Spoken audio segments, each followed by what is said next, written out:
Assalamualaikum warahmatullahi wabarakatuh.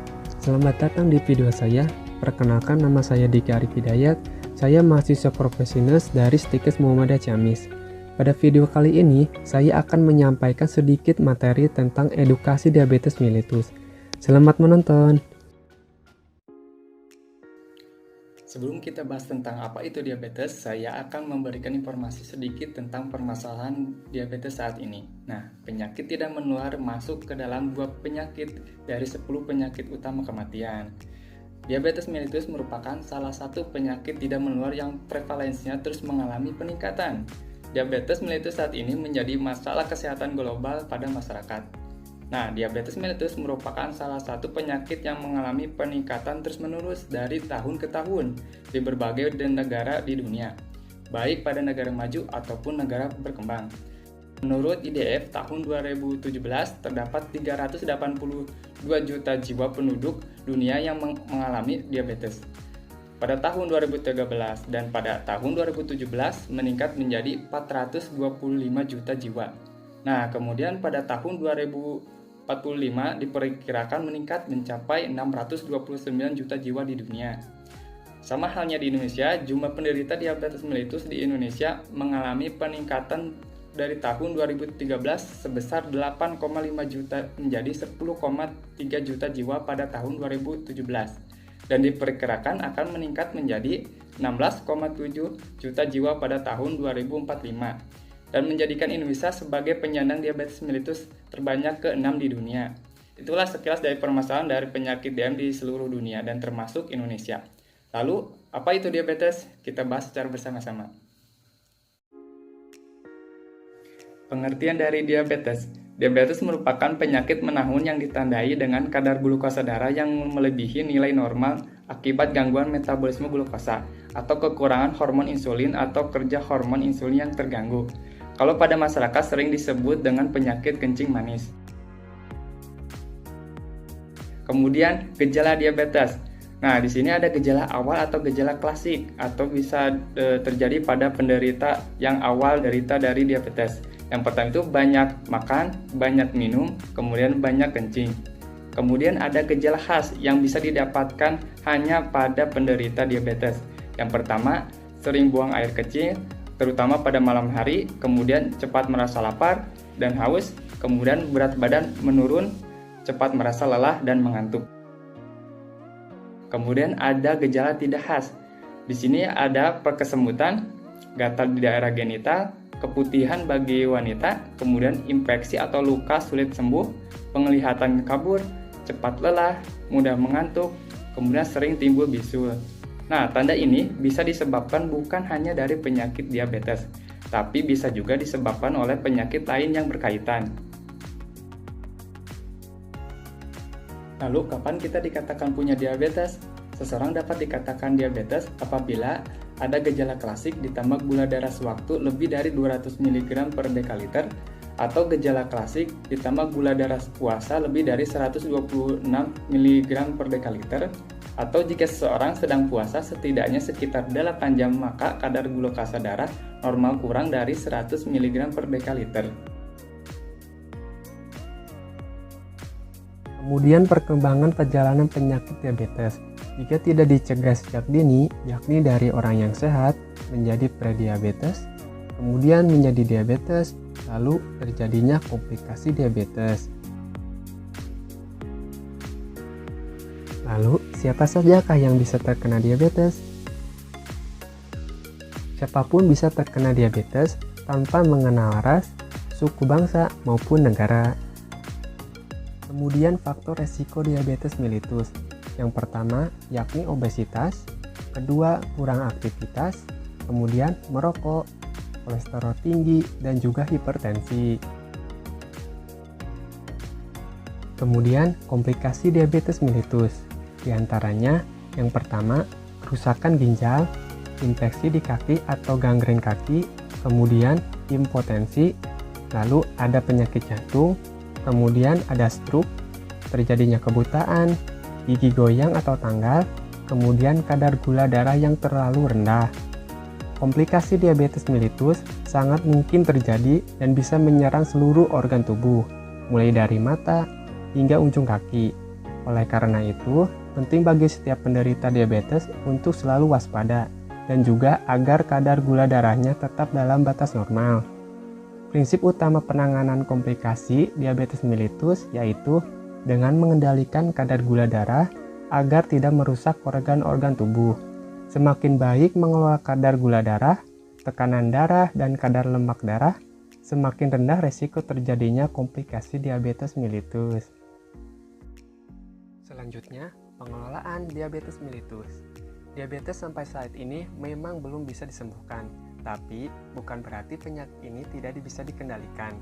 Tujuan pengelolaan diabetes mellitus yakni menjaga dan mempertahankan kadar gula darah sebaik mungkin.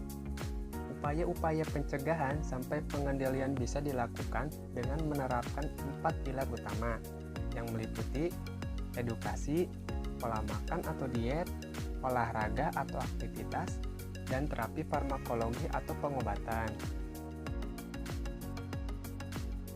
Yang pertama, edukasi, yaitu pembelajaran bagaimana pola hidup sehat dilakukan sebagai upaya pencegahan dan pengelolaan terhadap diabetes secara menyeluruh. Di antaranya, pengetahuan tentang pola makan, komplikasi, cara minum obat, dan tanda kegawat daruratan adalah hal-hal yang perlu diketahui oleh penderita dan anggota keluarga. Yang kedua, diet atau pengelolaan makan.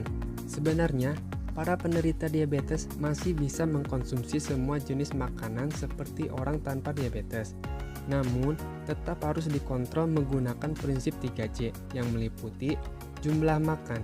Konsumsilah makanan sesuai dengan jumlah kalori yang dibutuhkan oleh tubuh dan jangan kurang dan tidak boleh berlebih. Lalu, jenis makan. Perhatikan jenis makanan yang dikonsumsi hendaknya sesuai dengan kebutuhan gizi seimbang yang diperlukan si penderita. Kemudian, jadwal makan. Makanlah secara teratur pagi, siang, malam, dan bisa diselingi dengan makanan kecil atau camilan di antara jam makan besar.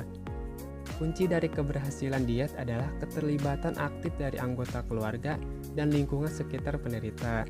Lalu, agar diet tepat, konsultasikan diet pasien DM ke dokter atau petugas gizi nutrisionis di puskesmas setempat. Kemudian, olahraga.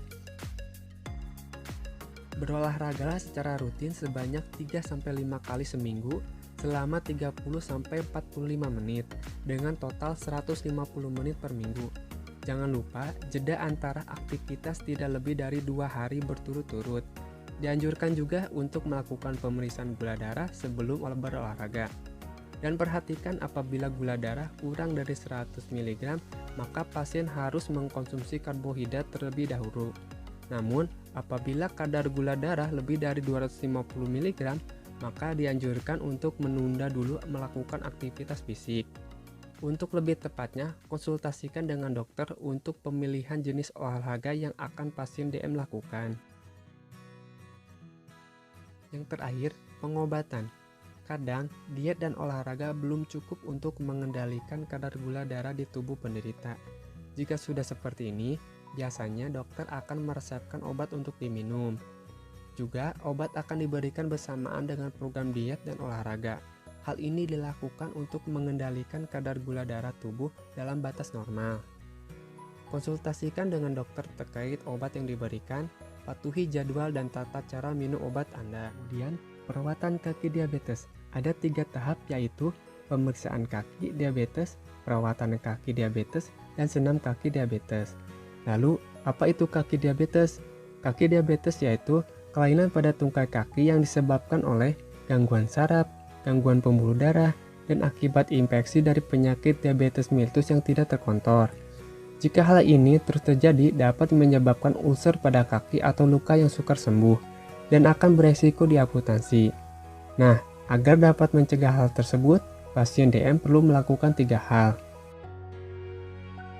Pertama, pemeriksaan kaki diabetes. Lakukan pemeriksaan umum dengan melihat kaki pasien dengan melihat warna kulit kaki, kulit melepuh, kulit retak, adanya luka, dan pemeriksaan adanya tanda-tanda infeksi seperti bengkak, kemerahan, nyeri, berdarah, dan keluar cairan berbau dari kaki. Pemeriksaan ini dilakukan pada punggung dan telapak kaki sisi kanan dan sisi kiri kaki dan di sela-sela jari kaki.